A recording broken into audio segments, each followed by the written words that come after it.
Manchester has a reputation as England's rainiest city.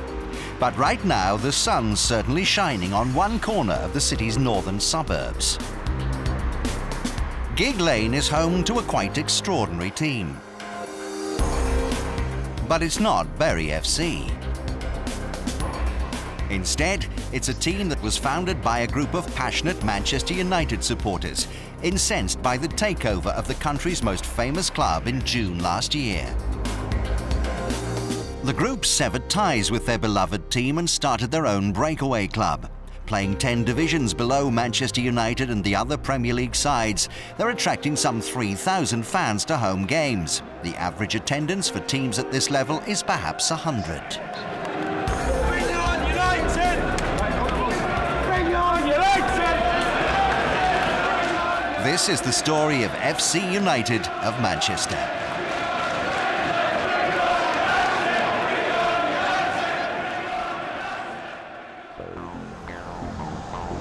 The story of FCUM actually starts in Tampa, Florida. In the US, American football is to Americans what soccer is to the English. It's the dominant sport, followed passionately by millions, and the crown jewel of a broadcast industry worth billions. In 2003, the Tampa Bay Buccaneers won the Super Bowl. The Bucs owners, American business tycoon Malcolm Glazer and his family, were at the pinnacle of US sport and chose to also invest in the planet's #1 game, soccer. This decision eventually led them to Manchester. For many fans of the English club, it was a strange situation, a view shared by one of the club's greatest ever players. I just wonder, why would an American be interested in Manchester United? It could only be if his priorities are financial and commercial. In business terms, Malcolm Glazer's takeover would seem to make sense. With 15 league titles and twice champions of Europe, Manchester United consider themselves the world's most famous football club. From George Best, Eric Cantona and David Beckham to current players like Wayne Rooney, Old Trafford has long been home to superstars known in every corner of the planet. In fact, the team has transcended English sport. In commercial idiom, Manchester United has become a global brand, pioneering a business strategy to develop international markets and secure a worldwide customer base. For an owner, that means the product can be sold globally, with profits potentially massive. But where has this left local fans? Well, I think we go back 20-odd years. My dad was working for Sharp Electronics, so I was automatically coming to this game. I was actually getting free tickets when I was 5, 6 years old. And then I progressed when I was about 12 years old to the Stretford end. For 20 years, sat on the Stretford end, went in K-stand, various parts of the ground.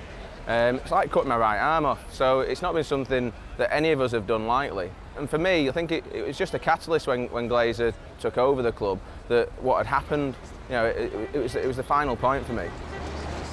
Scott Fletcher is a board member of FCUM. Like many others involved with the breakaway club, he's vowed never to buy a ticket for his beloved Manchester United while the Glazer regime remains in place. A central issue of complaint is the debt the takeover has left Manchester United with. Glazer paid a reported £790 million for Manchester United. The majority of the funding came from loans, and now it's the club that must service the repayments. The loans have various levels of interest, but it's estimated that the annual fee from one alone will total more than £20 million. In the 12 months to July 2004, Manchester United's net income was £19.4 million.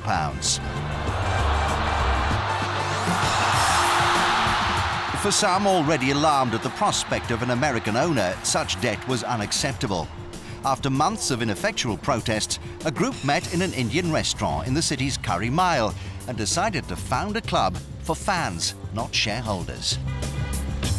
Supporters are becoming increasingly disillusioned with the way the top-level football is going, the amount of money that's in the game and the amount of money that footballers earn, that kind of distance between supporters and their club.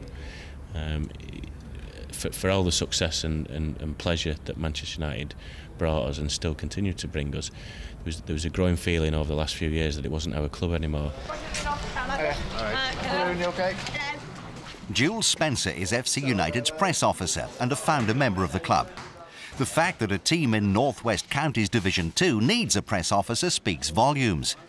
Since the club held open trials for its inaugural season last August, it's been attracting attention.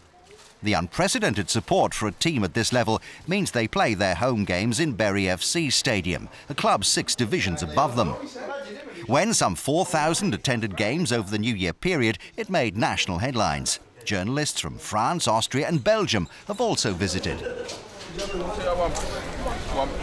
Though the takeover of Manchester United infuriated them, FC United's founders stress they still love the Red Devils. Their anger is directed at Malcolm Glazer.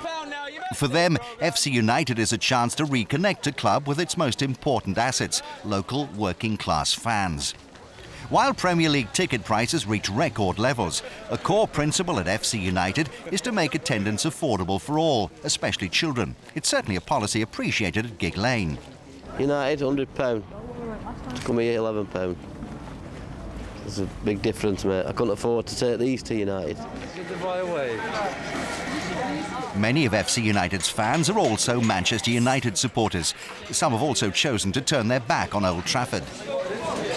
Oh yeah, season ticket holders for many years.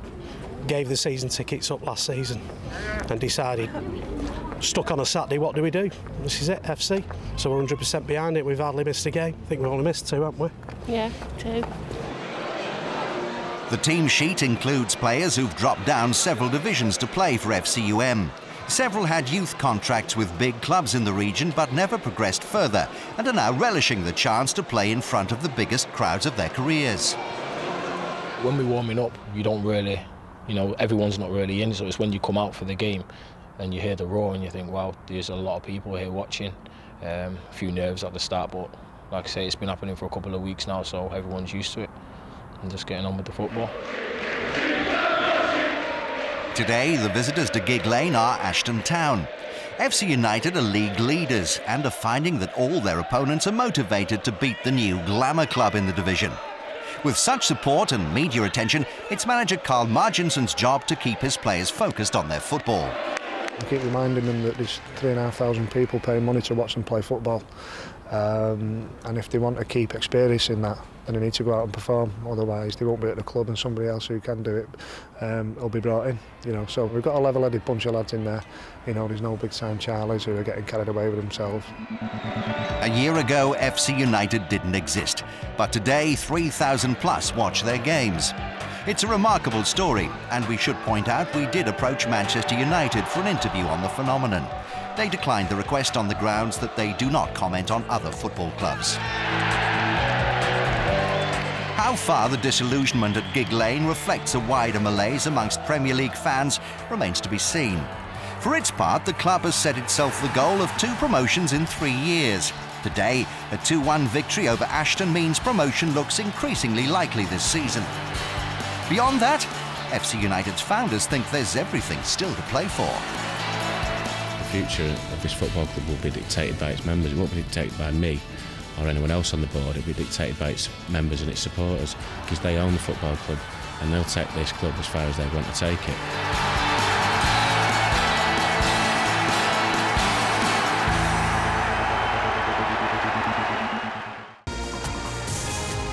Subscribe now to our YouTube channel for the very best of Trans World Sports.